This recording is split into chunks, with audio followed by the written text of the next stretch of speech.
कोल्हापूर महापालिका केएमटी बसच्या एक दिवसीय पासच्या दरामध्ये 10 रुपयांची वाढ करण्यात आली आहे।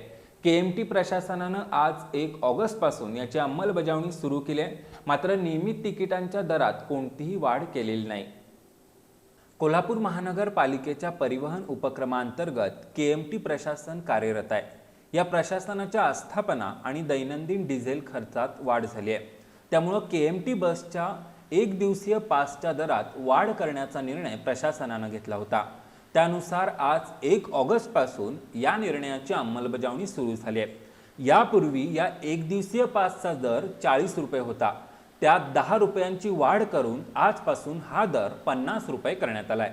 जुना अर्धा दर 20 रुपये होता, तो आता 25 रुपये करण्यात आलाय। महापालिकेच्या सर्वसाधारण सभेत या दरवाढीला मंजुरी मिळाल्यानं आजपासून या वाढीव दराची अंमलबजावणी सुरू झाली आहे। मात्र अन्य नियमित तिकिटांच्या दरामध्ये कोणतीही वाढ करण्यात आलेली नाही।